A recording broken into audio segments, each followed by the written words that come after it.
जय हिंद साथियों। कैसे हैं आप सभी। स्टडी विद शैलेंद्र में आपका स्वागत है और हम एमपी पटवारी के लिए साइंस की क्लासेस डिस्कस कर रहे हैं और ये हमारी क्लास नंबर 20 रहेगी। राइट। और इस वीडियो के अंदर हम बात करें तो इस वीडियो के अंदर हम खनिज लवण और इसके अलावा सेकेंड हमारा रहेगा वो रहेगा पाचन तंत्र। ठीक है। इन दोनों टॉपिक्स को लेकर हम आज इस वीडियो में अपनी बात करेंगे। ठीक है। इन टॉपिक्स को लेकर हम अपना डिस्कशन करेंगे। राइट। तो सबसे पहले हम क्या करते हैं, सबसे पहले हम खनिज लवण के बारे में ही जान लेते हैं। किसके बारे में जान लेते हैं? खनिज लवण के बारे में। राइट।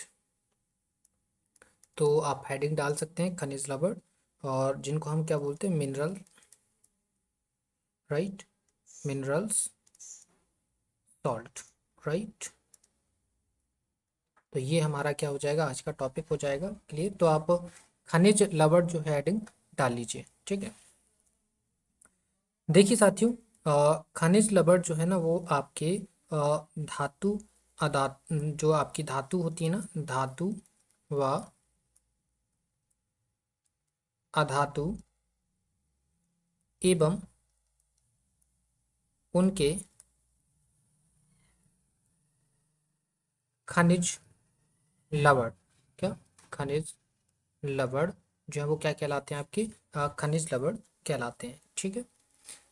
ठीक है। ये आपकी बॉडी के लिए काफ़ी इंपॉर्टेंट है। अलग अलग प्रकार की धातुएं जो हैं वो आपकी बॉडी के लिए काफ़ी अलग अलग टाइप्स के रोल्स प्ले करती हैं। आपने देखा होगा कि खनिज लवण के लिए अ, आप देखेंगे कि ओआरएस आपने पिया होगा तो उसके अंदर काफ़ी सारे मिनरल्स होते हैं। राइट। तो वो मिनरल्स कौन से हैं? हम उन्हीं मिनरल्स की बात कर रहे हैं। आप इलेक्ट्रोल पाउडर लेके आइए। क्या लेके आइए? आप ओआरएस लेकर आइए। ठीक है। इसके अलावा आप इलेक्ट्रोल पाउडर लेकर आइए। तो इन सब के अंदर जो आपको मिनरल्स मिलते हैं, हम उन्हीं मिनरल्स की यहाँ पर बात कर रहे हैं। ठीक है। बेसिकली अगर आप बात करें तो इनके टाइप्स की हम बात करें कि मिनरल्स कितने टाइप्स के होते हैं, तो हमने इनको 2 टाइप्स में डिवाइड कर रखा है। जिसमें बेसिकली एक मिनरल्स कौन से होंगे? बृहत पोषक। ठीक है। कौन से होंगे? बृहत पोषक। और सेकेंड जो मिनरल्स हैं वो कौन से हैं? आपके सूक्ष्म। ठीक है। सूक्ष्म मात्रिक। राइट। कौन से हैं? सूक्ष्म मात्रिक। ठीक है। इनको हम मैक्रो न्यूट्रिएंट्स बोलते हैं और इनको हम माइक्रो न्यूट्रिएंट्स बोलते हैं, न्यूट्रिएंट्स बोलते हैं। क्लियर। तो ये आपके लिए बृहत पोषक और सूक्ष्म सूक्ष्म मात्रिक है। इनमें आपके लिए इम्पोर्टेंट ये वाले हैं जो मैक्रो न्यूट्रिएंट्स होते हैं ना, मैक्रो न्यूट्रिएंट्स या बृहत पोषक, वो आपके लिए इम्पोर्टेंट है। इनके एग्जांपल्स देख लिए। इसके अंदर क्या क्या शामिल है? इसके अंदर आपका पोटेशियम शामिल है, कैल्शियम शामिल है, सल्फर शामिल है, और इसके अलावा पोटेशियम शामिल है। ठीक है। फॉस्फोरस हो गया, फॉस्फोरस, कैल्शियम, सल्फर, पोटेशियम हो गया, और इसके अलावा आपका सोडियम हो गया, आप कैल्शियम हो गया, मैग्नीशियम हो गया। और आपको ये सारे के सारे जो न्यूट्रिएंट्स है ना वो देखना है तो आप ओआरएस का पैकेट लाइए। ओआरएस के पैकेट पे पीछे साइड देखेंगे तो आपको ये सारे के सारे न्यूट्रिएंट्स उसके अंदर मिल जाएंगे। ठीक है। इसकी अगर हम बात करें सूक्ष्म मात्रिक की तो इसके अंदर जो माइक्रो न्यूट्रिएंट्स होते हैं वो मिलते हैं। जैसे आपका लोहा हो गया। ठीक है। Fe होता है लोहा। Just 1 minute. जैसे आपका लोहा हो गया। राइट। लोहा हो गया, कार्बन मोनोऑक्साइड हो गई, इसके अलावा आपका, ठीक है, इतने ही होते हैं। यही यही है, काफ़ी सारे होते हैं वैसे तो, लेकिन इंपॉर्टेंट आपके दो ही हैं। ठीक है। तो बृहद पोषक ये वाला पोर्शन जो आपको नज़र आ रहा है ना, ये पोर्शन ह्यूमन बॉडी के लिए इम्पोर्टेंट है। ठीक है। और ये आपके एग्ज़ाम के लिए इम्पोर्टेंट, तो इसको आप ट्रिपल स्टार के डबल स्टार लगाकर आप लिख लीजिए। ठीक है। इसको जो है साथियों आप डबल स्टार लगाकर आप अपने नोटबुक के अंदर नोट कर सकते हैं। ठीक है। क्लियर है साथियों? आगे आपको समझ में। तो बृहद पोषक क्या है? बृहद पोषक में आपके ये सारे इंग्रेडिएंट शामिल हैं, इनको आप जरा ध्यान से देख लीजिएगा। पोटेशियम, कैल्शियम, सॉरी, हाँ, पोटेशियम में phosphorus, calcium, sulphur, potassium, sodium और कैल्शियम एंड मैग्नीशियम। ठीक है। तो हम इन्हीं के बारे में चर्चा करेंगे। राइट। तो सबसे पहले हम क्या करते हैं? कैल्शियम के बारे में बात करते हैं। ठीक है। किसके बारे में बात करते हैं? हम कैल्शियम के बारे में। ठीक है। कैल्शियम, देखिए, कैल्शियम आपको कहाँ कहाँ से मिल सकता है, इसके सोर्स की अगर हम बात करें, सोर्स की, तो ये आपको दूध हो गया, अंडा हो गया, इसके अलावा हरी सब्जियां हो गई, हरी सब्जियां, ठीक है, यहाँ से आपको जो है वो कैल्शियम मिल जाएगा। क्लियर। और इससे होता क्या है देखिए, इससे लाभ की हम बात करें कैल्शियम से, तो आपकी जो हड्डियां होती हैं ना, हड्डियों तथा दांतों का निर्माण, राइट, किससे होता है, आपका कैल्शियम होता है इसके अंदर, ठीक है। इसके अलावा हृदय की पेशियां, हृदय एवं पेशियों का नियंत्रण, राइट, हृदय एवं पेशियों का नियंत्रण किससे होता है, इससे आपका कैल्शियम से ही होता है। इसके अलावा रक्त का थक्का जमने में सहायक, या आप बोल सकते हैं जमाने में सहायक क्या होता है, आपका कैल्शियम होता है, ठीक है। तो कैल्शियम की अगर अब कमी होगी आपकी बॉडी के अंदर, तो आपकी जो हड्डियां हैं वो क्या हो जाएंगी, वो आपकी कमज़ोर हो जाएंगी। आपकी जो हार्ट है उसकी जो पेशियां हैं, ठीक है, वो उन पर कंट्रोल जो है वो नहीं रह जाएगा, ठीक है। रक्त का थक्का जमाने में भी कैल्शियम कहीं ना कहीं सहायक होता है, ठीक है साथियों। चलिए, सो नेक्स्ट, अब हम नेक्स्ट फॉस्फोरस की बात कर लेते हैं, राइट, किसकी बात करते हैं, फॉस्फोरस की, ठीक है। तो अब फॉस्फोरस, इसके सोर्स की अगर हम बात करें साथियों, सोर्स, तो इसका सोर्स देखिए, इसका सोर्स होता है अनाज, दाल, दूध, अंडा, मछली, राइट। और इसके अगर लाभ की हम बात करें साथियों, तो इससे लाभ होता है, कोशिकाओं को ऊर्जा मिलती है इससे, कोशिकाओं को ऊर्जा, कोशिकाओं को ऊर्जा, अस्थियों तथा दांतों का निर्माण, राइट। अस्थियों मतलब हड्डियां, ठीक है, अस्थि मतलब होता है बोन, राइट, अस्थियों का निर्माण, राइट, क्लियर। एवं आप बोल सकते हैं दांतों का निर्माण, ठीक है साथियों, क्लियर। तो ये चीज़ें आपने नोट कर ली हैं। फॉस्फोरस के सोर्सेस क्या हैं, अनाज हो गया, दाल हो गया, दूध हो गया, अंडा हो गया, मछली हो गई, राइट। इसके लाभ की बात करें तो कोशिकाओं को ऊर्जा जो वो फॉस्फोरस से मिलती है, अस्थियों का निर्माण फॉस्फोरस से होता है, दांतों का निर्माण फॉस्फोरस से हो जाता है, ठीक है, क्लियर। चलिए आगे अगर हम आ जाएं तो नेक्स्ट पे आ जाइए, नेक्स्ट पे थर्ड नंबर पे आ जाइए, और फिर आप देखिए लोहा, ठीक है, Fe जिसे हम बोलते हैं लोहा, क्लियर है। चलिए तो इसके बारे में ज़रा लिख लीजिए। इसके हम सबसे पहले सोर्स की बात करते हैं। सोर्स क्या होता है इससे, इसके सोर्सेस क्या हैं आपका, इसके अलावा देखिए आप, दाल हैं इसके सोर्सेस, अनाज हैं इसका सोर्स, ठीक है। और आप देखेंगे तो हरी सब्जियां इसके अंदर आ जाएंगी, हरी सब्जियां, राइट, हरी सब्जियां होगी इसके अंदर, ठीक है। केला, सेब, अमरूद, केला हो गया, सेब हो गया, अमरूद हो गया, ठीक है। तो ये सारे के सारे एग्जांपल्स किसके हैं, लोहा इनके अंदर आपको देखने के लिए मिल जाएगा, क्लियर। तो ये लोहे के सोर्सेस हो गए। देखिए इसकी कमी से, लोहे की कमी से, इसकी कमी से अनीमिया रोग हो जाता है। कौन सा रोग होता है, अनीमिया, अनीमिया रोग, राइट, हो जाता है, क्लियर। तो ये पॉइंट आप नोट करेंगे कि लोहे की कमी से कौन सा रोग हो जाता है साथियों, अनीमिया रोग जो है वो हो जाता है। अब जरा देखिए अनीमिया जो रोग होता है इसमें होता क्या है, इसमें हो जाता है आपका ब्लड की कमी, राइट। अनीमिया रोग में होता क्या है, अनीमिया रोग के अंदर होता है ब्लड की कमी, ठीक है। और अनीमिया जो ज़्यादातर है ये महिलाओं के अंदर देखा जाता है। किसके अंदर देखा जाता है अनीमिया की कमी ज़्यादातर, ऐसा नहीं कि इससे पुरुष प्रभावित नहीं होते, लेकिन महिलाओं में अक्सर देखा जाता है, महिलाओं में अक्सर, राइट। महिलाओं में सबसे ज़्यादा अनीमिया की कमी देखी जाती है, ठीक है, उनके अंदर आयरन की कमी हो जाती है। तो आयरन की टैबलेट्स आपकी मेडिकल पे मिलती हैं, इसके अलावा सरकारी अस्पताल के अंदर भी आपको आयरन की टैबलेट देखने के लिए मिल जाएंगी, ठीक है। ये आपको समझ में आ गया? क्लियर?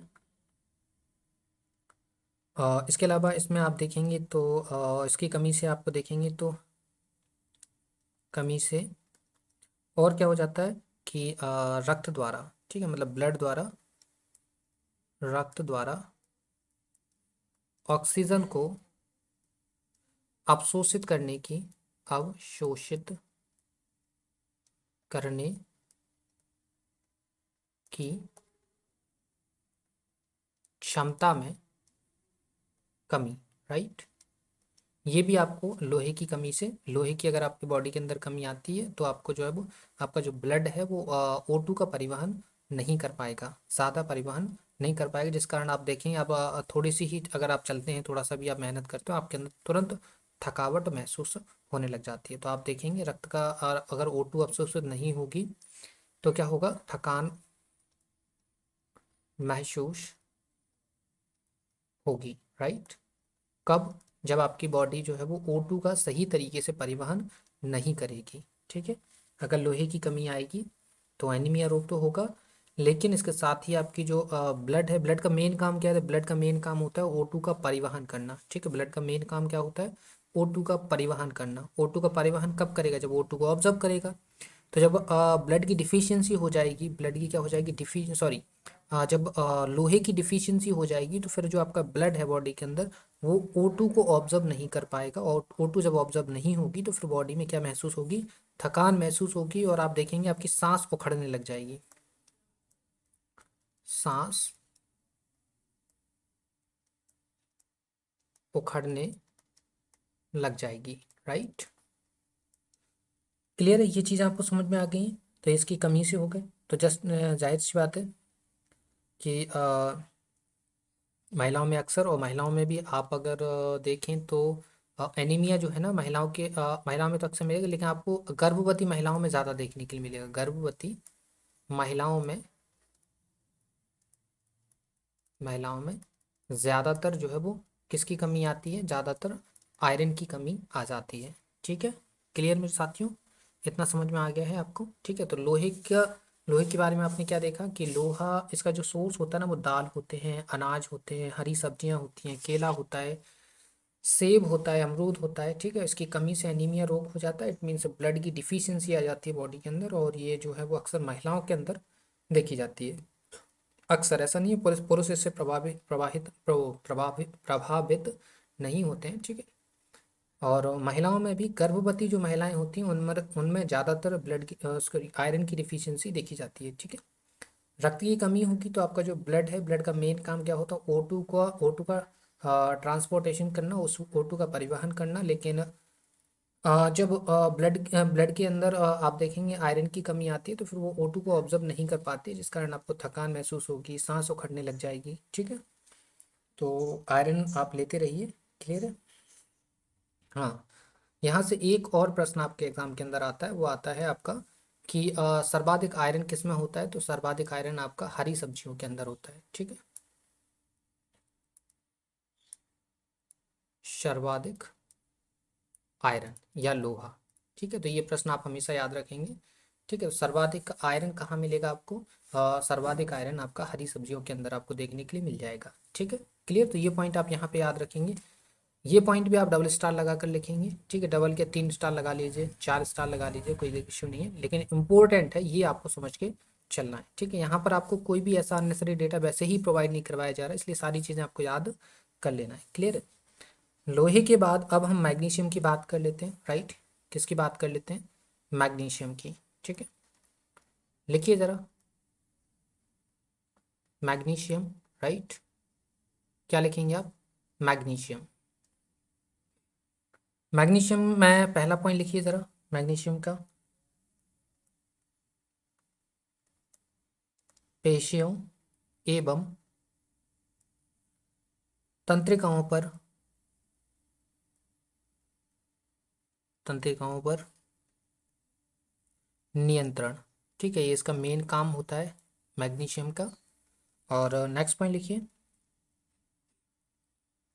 कुछ एंजाइमों के लिए आवश्यक, राइट।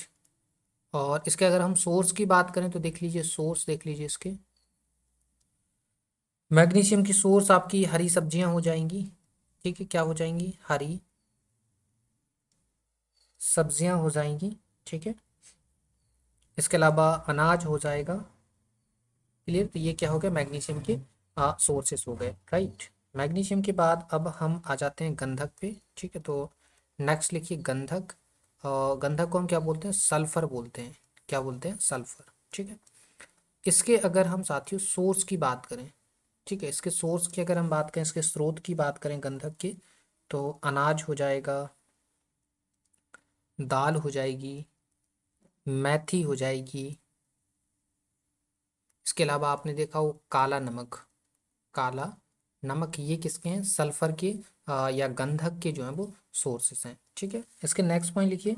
ये गंधक जो होता है वो प्रोटीन निर्माण में सहायक होता है। प्रोटीन निर्माण में सहायक। तो जब हमने आप प्रोटीन पढ़ाया तो वहाँ पे बताया भी था, क्या बताया था आपको कि प्रोटीन के अंदर आपको क्या क्या मिलता है? प्रोटीन के अंदर आपको कार्बन, हाइड्रोजन, ऑक्सीजन, नाइट्रोजन, इसके अलावा सल्फर, फास्फोरस, लोहा, ये सारी चीज़ें आपको किसके अंदर मिलती हैं?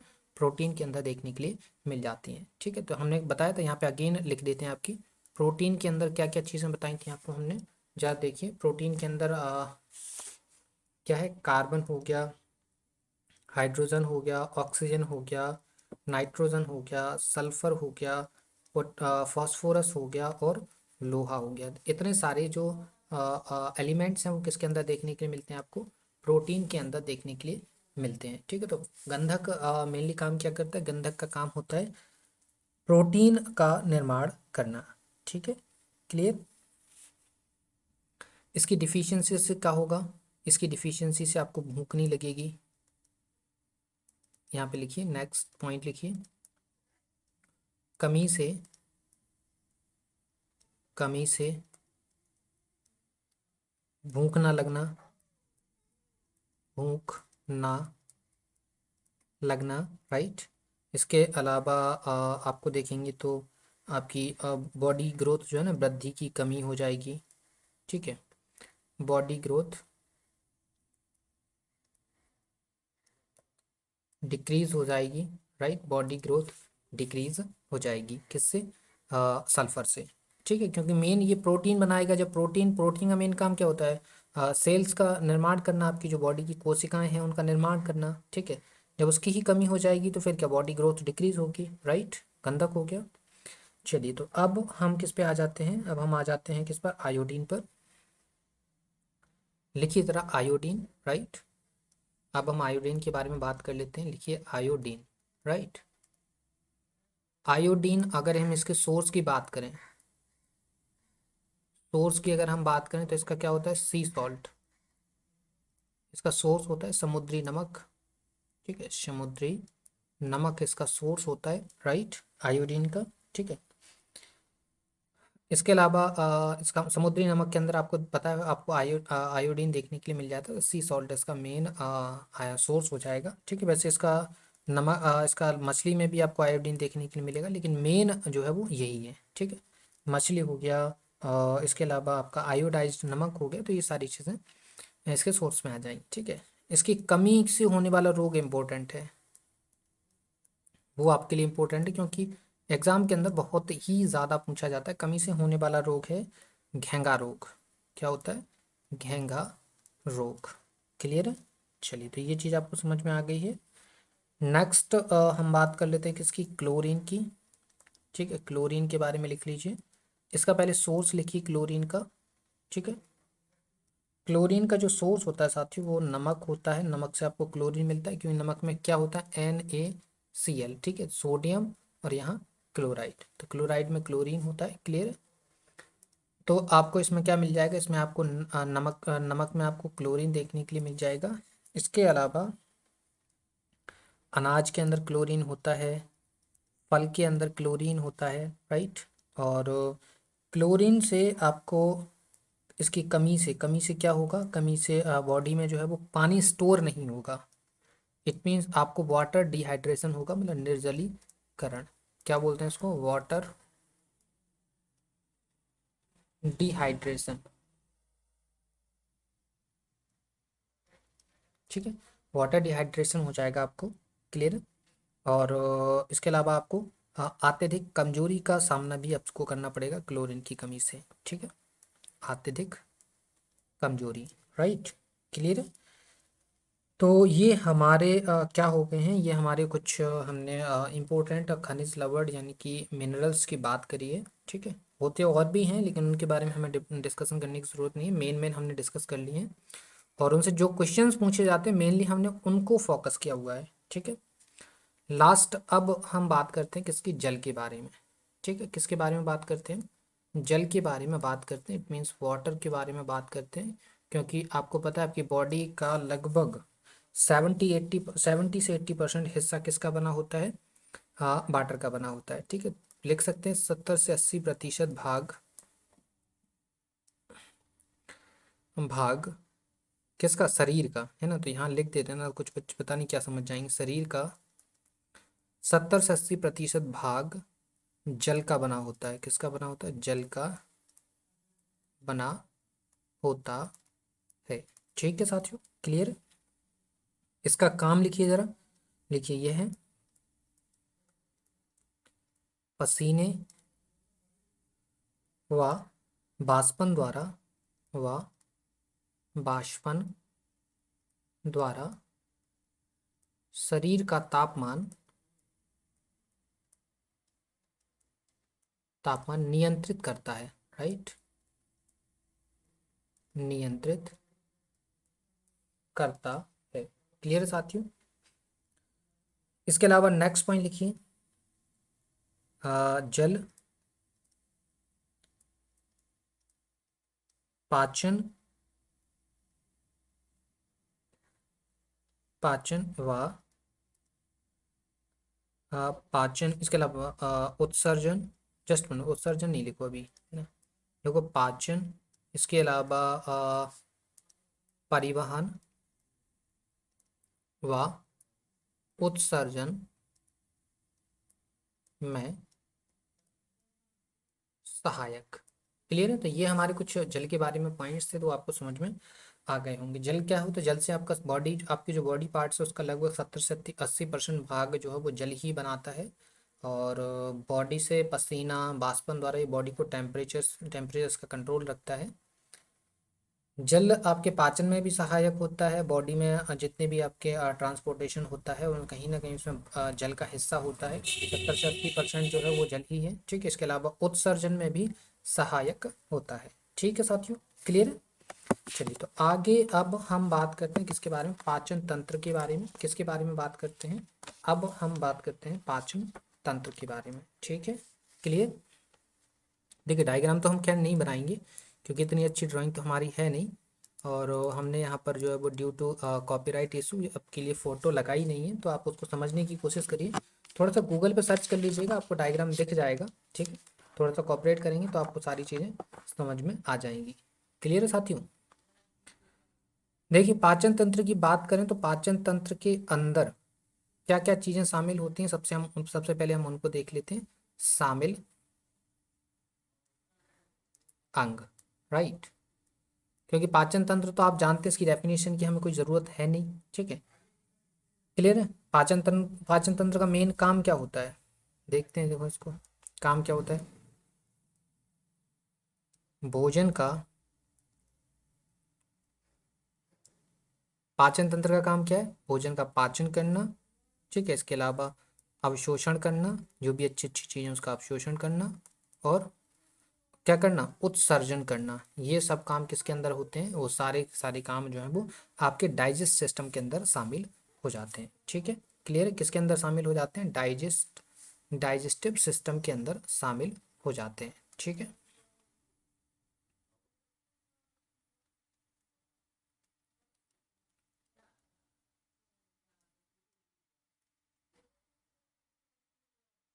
क्लियर है साथियों। तो ये सारी की सारी चीज़ें आपकी डाइजेस्टिव सिस्टम के अंदर शामिल हो जाती हैं, ठीक है। तो इस सिस्टम को हम क्या बोलते हैं, पाचन तंत्र बोलते हैं, जिसके अंदर आपकी पाचन शामिल होता है, अवशोषण शामिल होता है, उत्सर्जन शामिल होता है। ये सारी की सारी चीज़ें आपकी पाचन तंत्र का हिस्सा मानी जाती हैं।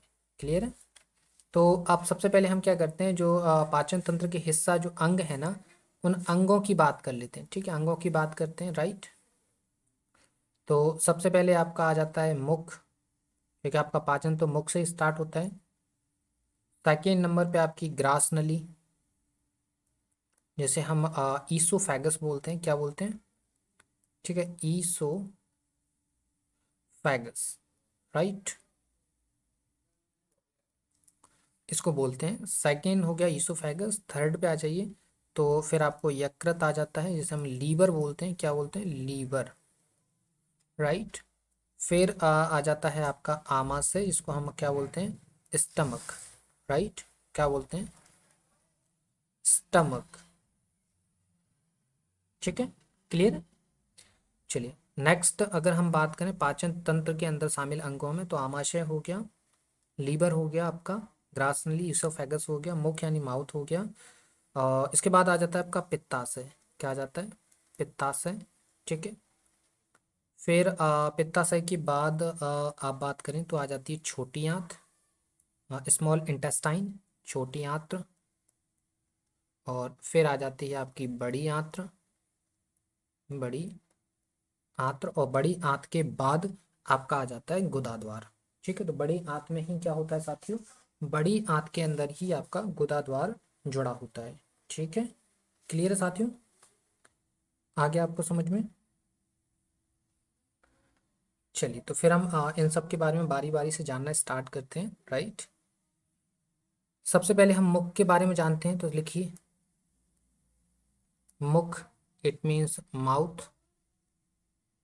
ठीक है, मुख के बारे में जानते हैं, तो लिखिए इसका पहला पॉइंट लिखिए।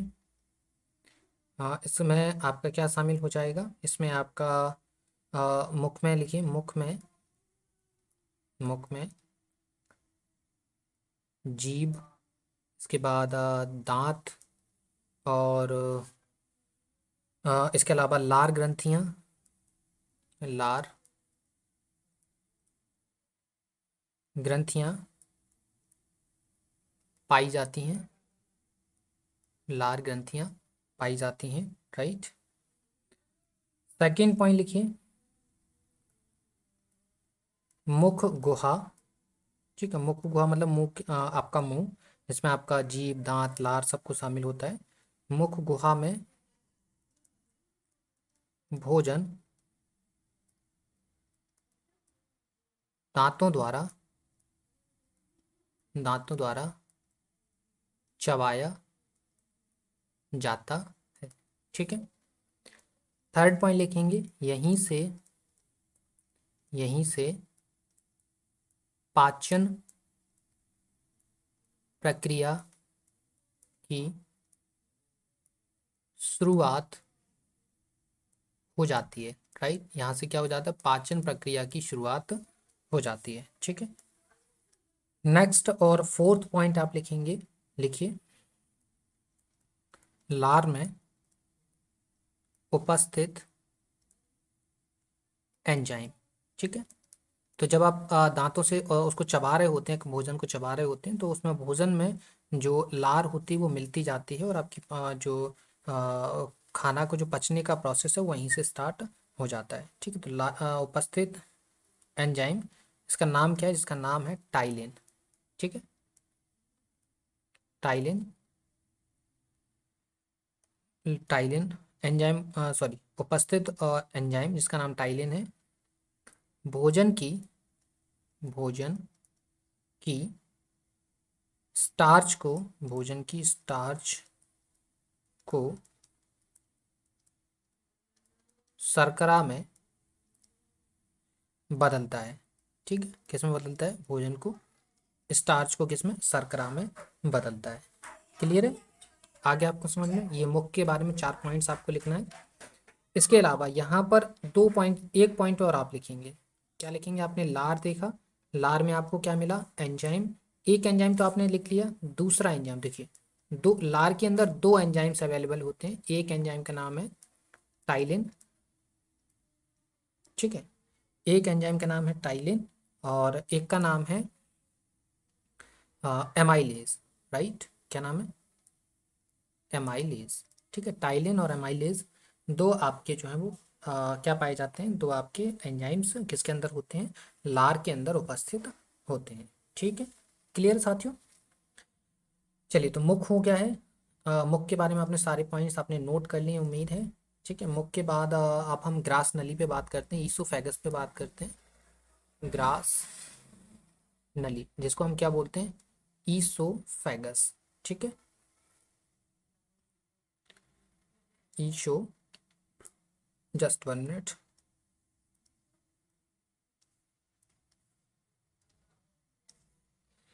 ईसोफेगस। ठीक है, ईसोफेगस के बारे में हम बात कर लेते हैं। लिखिए,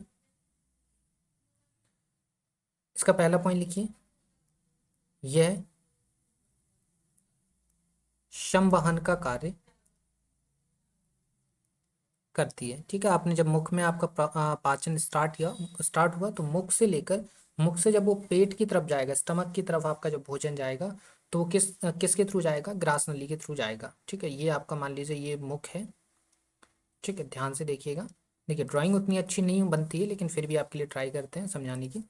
मान लीजिए ये आपका मुख है, और मुख के बाद ये आपका क्या जा रही है, एक नली आपकी जाती है।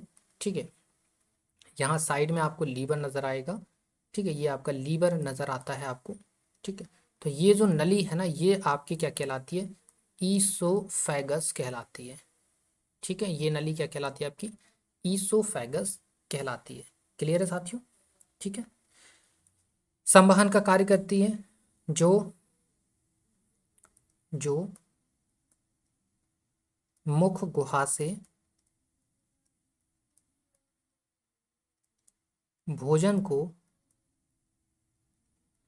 आमाशय तक पहुंचाती है। राइट, कहाँ तक पहुंचाती है, आमाशय तक पहुंचाती है। क्लियर, ये संवहन का कार्य करती है, जो मुख गुहा को, जो भोजन को क्या करती है, जो भोजन को मुख गुहा से भोजन को आमाशय तक पहुंचाती है। ठीक है, तो स्टमक तक पहुंचाने का जो नली है, वो प्रोसेस है, वो क्या है आपकी, ईसोफेगस है। ठीक है, क्लियर। चलिए, तो ये पॉइंट्स आपका क्लियर हो गया। राइट, चलिए तो आगे आ जाएं हम। ग्रास नली के बाद, ईसोफेगस के बाद अब हम बात कर लेते हैं किसके बारे में, अब हम बात कर लेते हैं आमाशय के बारे में। ठीक है, क्योंकि ईसोफेगस डायरेक्ट किससे जाएगी, आमाशय से जुड़ेगी। ठीक है, आमाशय में जाके हम खाना को पहुंचाएगी। तो लिखिए, आमाशय के बारे में, स्टमक के बारे में। ठीक है, क्लियर, पहला पॉइंट लिखिए इसका। इसमें भोजन में भोजन में जठर रस का मिश्रण, जठर रस का मिश्रण हो जाता है। ठीक है, सेकेंड पॉइंट लिखिए इसमें, यहां पर भोजन का आंशिक रूप से भोजन का आंशिक रूप से पाचन होता है। ठीक है, यहाँ पर क्या होता है साथियों, यहाँ पर भोजन का आंशिक रूप से पाचन होता है। ठीक है, क्लियर। देखिए, यहाँ पर दो चीज़ आप पहले नोट कर लीजिए, फिर हम आगे की बात चर्चा स्टार्ट करते हैं। देखिए, ये प्रश्न कई बार आता है कि आमाशय में कौन सा रस पाया जाता है, तो यहाँ पे याद रखिए, आमाशय के अंदर जठर रस पाया जाता है। सेकेंड पॉइंट, देखिए यहाँ पर कुछ क्वेश्चंस आपके लिए लिखते हैं। आमाशय में कौन सा रस पाया जाता है, तो आंसर क्या होगा आपका, आंसर होगा आपका जठर रस। ठीक है, जठर रस। क्लियर। सेकेंड क्वेश्चन देखिए अब जरा, सेकेंड क्वेश्चन लिखिए, भोजन भोजन का पाचन कहाँ से प्रारंभ होता है। ठीक है, तो याद रखिएगा, भोजन का पाचन कहाँ से स्टार्ट होता है, भोजन का पाचन स्टार्ट होता है मुख से। कहाँ से स्टार्ट होता है, मुख से। ठीक है, ये प्रश्न कई बार पूछे गए इसलिए आपको डायरेक्ट प्रश्न ही लिख के दिखा दिया है। थर्ड क्वेश्चन लिखिए जरा, ये फर्स्ट हो गया, ये सेकंड हो गया, ये थर्ड लिखिए। भोजन का भोजन का आंशिक पाचन, भोजन का आंशिक पाचन कहाँ होता है? ठीक है, भोजन का आंशिक पाचन कहाँ होता है? तो ऑप्शन लिखिए, आंसर लिखिए इसका। आंसर आप लिखेंगे आमाशय में। कहाँ होता है इसका आंशिक पाचन? आमाशय में, जिसको हम क्या बोलते हैं? इसको हम बोलते हैं स्टमक। ठीक है, कई बार स्टमक ही लिख के आता है तो आपको स्टमक याद रखना है। क्लियर? इसके बाद हम फोर्थ क्वेश्चन की बात कर लेते हैं। नेक्स्ट क्वेश्चन देखिए जरा, फोर्थ क्वेश्चन। क्वेश्चन ये भी पूछा जाता है यहाँ से, अधिकांश पाचन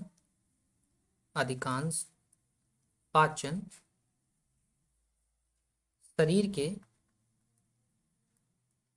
किस भाग में होता है? ठीक, किस भाग में होता है? ठीक है, ये प्रश्न भी आता है। तो इसका आंसर जरा लिख लीजिए। ठीक है, इसका आंसर लिखिए जरा। इसका आंसर होता है छोटी आंत में। ठीक है, तो आपका जो अधिकांश पाचन होता है वो कहाँ होता है? छोटी आंत में, ना कि बड़ी आंत में। क्लियर? तो ये क्वेश्चंस आपने समझ लिए हैं, राइट। हम आमाशय के बारे में पढ़ रहे थे, राइट। क्लियर? तो ये देखिए जरा, हमने आमाशय के बारे में क्या देखा? आमाशय में जठर रस का मिश्रण होता है, यहाँ भोजन का आंशिक रूप से पाचन होता है। ये कुछ 4 क्वेश्चंस हमने देखे जो इस टाइप से इसमें एग्जाम के अंदर पूछे जाते हैं यहाँ से। ठीक है, इसके अलावा हमारे 2 पॉइंट्स हो चुके। थर्ड पॉइंट लिखिए जरा, आमाशय के बारे में लिखिए। आमाशय में आमाशय में जल, सरल सरगरा, जल सरल सरगरा, एल्कोहल, राइट, एल्कोहल का अवशोषण होता है। क्या होता है? अवशोषण होता है। ठीक है, ये आमाशय के अंदर होता है। क्लियर? अब देखिए जरा, नेक्स्ट पॉइंट लिख लीजिए नंबर 5 पे, 4 है। ठीक है, नंबर 4 में लिख लीजिए जठर रस। ठीक है, जठर रस का पीएच मान कितना? पीएच वैल्यू, जठर रस की पीएच वैल्यू हम अगर बात करें तो इसकी जठर रस की पीएच वैल्यू जो होती है वो साथियों 2.2 होती है। कितनी होती है? 2.2 होती है। ठीक है, क्लियर? चलिए, बाकी हम अभी और भी आगे इसके बारे में बात करेंगे। जितनी भी आपके ग्रंथियों के अंदर जो रस मिलते हैं उन सभी के बारे में बात करेंगे। ठीक है, उनसे रिलेटेड जो एंजाइम्स होते हैं उनके बारे में भी हम बात करेंगे। ठीक है, तो जठर रस के अंदर अगर हम एंजाइम्स की बात करें तो इसके अंदर पेप्सिन और रेनिन नाम का एंजाइम मिल जाता है। यहीं लिख लीजिए, कोई दिक्कत नहीं। तो पहले जठर लिख लिया है। इसके अलावा छोटा सा पॉइंट यहाँ लिख लीजिए, लार का पीएच वैल्यू। ठीक है, लार का पीएच वैल्यू, लार में आपने ये तो देख लिया है कौन से एंजाइम्स होते हैं। पीएच वैल्यू लिख लीजिए 6.8। ठीक है, ये यहाँ पे आप लिख दिया है आपका। ठीक है, तो इसको जरा ध्यान से आप नोट करके रखिएगा। लार का पीएच वैल्यू 6.8 होता है। ठीक है, अब जरा यहाँ पर हम नेक्स्ट पॉइंट लिखते हैं। ठीक है, जठर रस और इसके एंजाइम्स की हम बात करते हैं। किसकी बात करते हैं? एंजाइम की। ठीक है, तो जठर रस के अंदर कौन कौन से एंजाइम्स होते हैं जरा देखिए। जठर रस के अंदर 2 एंजाइम्स मिलेंगे आपको, 1 2, राइट। यहाँ एक एंजाइम मिलेगा, क्या? पेप्सिन। कौन सा मिलेगा? एक एंजाइम पेप्सिन रहेगा और दूसरा एंजाइम कौन सा रहेगा? Rennin, right. एक एंजाइम कौन सा है साथियों? पेप्सिन, और दूसरा एंजाइम रेनिन। पेप्सिन क्या करता है? पेप्सिन जो है वो पाचन करता है किसका? प्रोटीन का पाचन। प्रोटीन का पाचन करता है। ठीक है, ये प्रोटीन को किस में तोड़ देता है? प्रोटीन को पेप्टोन्स में तोड़ देता है। ठीक है, प्रोटीन को किस में तोड़ देता है? पेप्टोन्स। ठीक है, प्रोटीन को पेप्टोन्स में तोड़ देता। ठीक है, तोड़ देता है। क्लियर है? रेनिन की हम बात करें साथियों, तो रेनिन क्या करता है जरा देखिए, ध्यान से देखिए, यहाँ पे हम जगह बची नहीं है। रेनिन, ठीक है, रेनिन किसका पाचन करता है साथियों? तो रेनिन करता है कैसी नोजैन का। ठीक है, कैसी नोजैन का पाचन करता है। क्लियर? तो यहाँ पर क्या चीज़ आप याद रखेंगे? जठर रस का पीएच वैल्यू 2.2 रहेगा। और जठर रस में दो तरीके के एंजाइम्स होंगे, एक पेप्सिन होगा, एक रेनिन होगा। पेप्सिन जो है वो क्या करता है, पेप्सिन जो है वो प्रोटीन को पेप्टोन्स में तोड़ देता है। ठीक है, प्रोटीन ये क्या करता है, प्रोटीन को पेप्टोन्स में तोड़ देता है। ठीक है, क्लियर, ये आपने लिख लिया है, राइट। चलिए, तो अब हम आगे की तरफ आ जाते हैं। और क्या हो गया, हमारा आमाशय हो गया, राइट। तो अब हम यकृत की बात कर लेते हैं। ठीक है, किसकी बात कर लेते हैं, यकृत की बात कर लेते हैं, जिसको हम क्या बोलते हैं, लीवर बोलते हैं, राइट। जिगर भी बोलते हैं, क्या बोलते हैं, जिगर। सुना होगा ना, जिगर में दम हो तो आ जाओ लड़ लो, ये वही वाला जिगर है। ठीक है, तो यकृत लिखिए। यकृत में, यकृत में पित्ताशय होता है, यकृत में पित्ताशय होता है, जिसमें पित्त रस बनता है, जिसमें पित्त रस बनता है। ठीक है साथियों, क्या है, यकृत में क्या होता है, यकृत के अंदर पित्ताशय होता है, जिसमें पित्त रस बनता है, राइट। क्लियर है। और देखिए, और यकृत क्या करता है, यकृत करता है ग्लूकोज को, ग्लूकोज को ग्लाइकोजन में परिवर्तित कर देता है, ग्लाइकोजन को ग्लाइकोजन में परिवर्तित कर देता है। ठीक है, ये समझ में आ गया आपको। यकृत क्या करता है, ग्लूकोज को ग्लाइकोजन में परिवर्तित कर देता है। आपको पता है आपकी बॉडी ग्लूकोज को स्टोर नहीं करती है, ग्लाइकोजन को स्टोर करती है। ठीक है, क्लियर, इतना आपको समझ में आ गया है, राइट। चलिए, तो आगे की तरफ हम देखें, तो अब हम बात कर लेते हैं किसकी, पित्ताशय की बात करते हैं। ठीक है, किसकी बात करते हैं, पित्ताशय की। तो पित्ताशय में तो वही पित्तरस एकत्रित होता है, तो पित्ताशय छोड़ दीजिए। हम बात करते हैं छोटी आंत की। किसकी बात करते हैं हम, छोटी आंत। क्लियर है, किसकी बात करते हैं हम, छोटी आंत की बात करते हैं। स्मॉल इंटेस्टाइन की बात करते हैं, किसकी बात करते हैं साथियों, स्मॉल इंटेस्टाइन, राइट। क्लियर, चलिए, तो पहला पॉइंट लिखिए इसका। इसमें इसमें भोजन का अधिकांश पाचन होता है, भोजन का अधिकांश पाचन होता है। ठीक है, क्लियर। नेक्स्ट पॉइंट लिखिए जरा, लिखिए, पोषक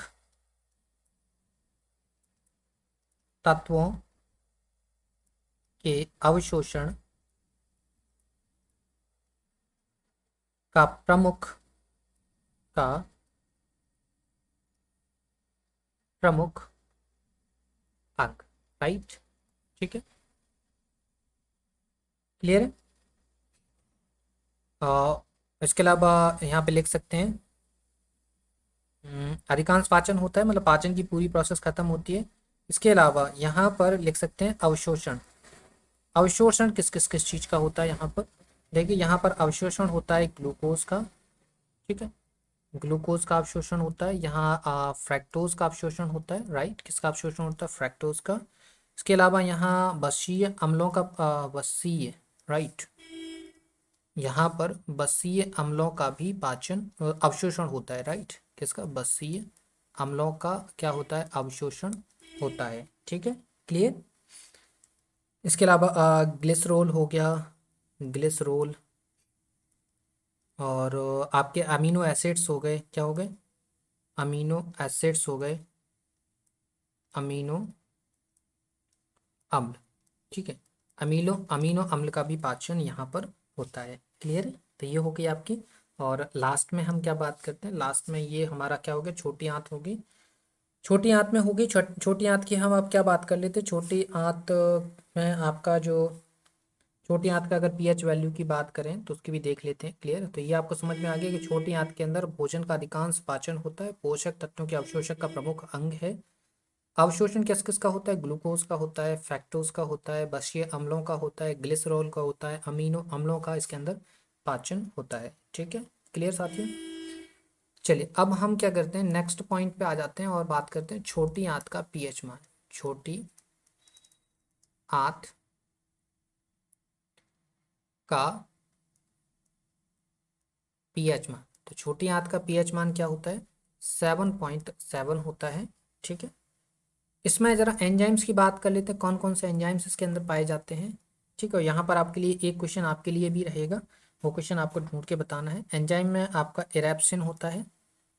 कौन सा होता है? इरेप्सिन होता है। ठीक है, दूसरा एंजाइम इसके अंदर माल्टेज भी होता है। थर्ड एंजाइम की अगर हम बात करें तो इसके अंदर लैक्टेज होता है, लैक्टेज। राइट, लैक्टेज के बाद इसके अंदर इन्वर्टेज भी होता है। कौन सा होता है? इन्वर्टेज। राइट, जस्ट 1 मिनट, गलत लिख दिया अपन ने, इन्वर्टेज। राइट, ये इसके अंदर एंजाइम्स होते हैं। क्लियर? इतना आपको समझ में आ गया? नेक्स्ट, और आपके लिए क्वेश्चन क्या है? आपके लिए क्वेश्चन है छोटी आंत की लंबाई कितनी होती है? क्लियर है? तो आपको छोटी आंत की लंबाई बताना है, ये आपके लिए क्वेश्चन है। ठीक है, इसका आंसर हम नहीं बताएंगे। राइट, चलिए तो अब हम लास्ट स्टेज पर आ जाते हैं, पाचन की। और अब हम बात करते हैं किसके बारे में? बड़ी आंत के बारे में। राइट, किसके बारे में बात करते हैं? बड़ी आंत के बारे में बात करते हैं। ठीक है, लार्ज इंटेस्टाइन के बारे में बात करते हैं। किसके बारे में? लार्ज इंटेस्टाइन के बारे में हम बात करते हैं। ठीक है, लिखिए, लिखिए, इसमें इसमें जल, खनिज, जल खनिज व औषधि का अवशोषण व औषधि का अवशोषण तथा अवशिष्ट पदार्थों तथा अवशिष्ट पदार्थों अपशिष्ट पदार्थों का उत्सर्जन होता है। ठीक है, और ये जो अपशिष्ट पदार्थों का जो उत्सर्जन होता है ना, ये बड़ी आंत से अटैच्ड होता है। क्या उत्सर्जन जो होता है वो किससे होता है? गुदा द्वार से होता है। किससे? गुदा द्वार। राइट, किससे होता है? गुदा द्वार से आपका इसका क्या होता है? उत्सर्जन होता है। ठीक है, तो बड़ी आंत उत्सर्जन नहीं करती है, बड़ी आंत उत्सर्जन के लिए भेजती है। कहाँ पर? गुदा द्वार में। क्लियर है? समझ में आ गया? कोई भी डाउट नहीं रहना चाहिए। ठीक है, बड़ी आंत में क्या होता है? जल खनिजों का जो मिनरल्स होते हैं उनका अवशोषण होता है, औषधियों का भी अवशोषण होता है, लेकिन अपशिष्ट पदार्थों को वो उत्सर्जित करते हैं। यहाँ पर पाचन नहीं होता। तो याद रखिएगा, कुछ बच्चे क्या समझ ये समझते हैं कि इसमें पाचन होता है, तो इसमें लिख सकते हैं आप पाचन नहीं होता है। क्लियर? पाचन नहीं होता है। फिर से यहाँ पे अगेन आपके लिए वही क्वेश्चन है, आपको लेंथ बतानी है। आपको बताना है, क्या क्वेश्चन है आपके लिए? बड़ी आंत की लंबाई कितनी होती है? ठीक है साथियों, ये क्वेश्चन आपको बताना है। क्लियर? कि बड़ी आंत की लंबाई कितनी होती है। ठीक है, क्लियर? आ गया आपको समझ में? ठीक है, तो ये हमारा आज का टॉपिक था।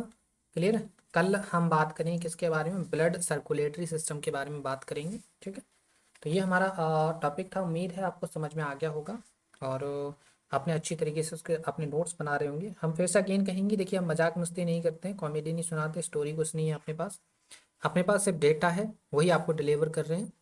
वो आपको अच्छे से पढ़ना है, अच्छे से समझना है। अभी आपकी एमसीक्यूज भी चालू हो जाएंगे जैसे बायो खत्म होगी, तो आपको पूरी साइंस में सभी जगह से लेकर, ऐसा नहीं रहेगा कि हम इंडिविजुअल फिजिक्स के चलाएंगे, केमिस्ट्री के नहीं। साइंस में आपको पूरी साइंस के आपको एमसीक्यूज मिलेंगे, डेली बेसिस पे आपको एमसीक्यूज मिलेंगे, वहाँ से आप प्रैक्टिस करिए। और वहाँ जो यहाँ जो डेटा छूट गया है, उस डेटा को आप वहाँ से यहाँ पर अपडेट करेंगे। ठीक है, आपको एक हमने प्रोफार्मा दे दिया है किस टाइप से आपका डेटा तैयार होना है, फिर आप इसको अपडेट करिएगा। ठीक है, आपको बार बार नोट्स बनाने की कोई ज़रूरत नहीं है। पुलिस के लिए, पटवारी के लिए, एक्साइज कांस्टेबल के लिए कोई भी खास चीज़ें आपको ज़्यादा पढ़ने की ज़रूरत है नहीं, यहीं से आपका काम हो जाएगा। मेनली आपको एमसीक्यूज़ पे प्रैक्टिस करनी होगी, और एमसीक्यूज़ के अंदर जो भी चीज़ें आपको बताई जाएंगी उसको यहाँ पर आपको अपडेट करना है। ठीक है, क्लियर, अलग से कुछ भी आपको चीज़ें नहीं सीखना है। ठीक है, तो वीडियो पसंद आए तो वीडियो को लाइक ज़रूर करिए, वीडियो को शेयर करिए, चैनल को सब्सक्राइब जरूर कर दीजिएगा। ठीक है, तो मिलते हैं आपसे नेक्स्ट वीडियो में, तब तक के लिए धन्यवाद।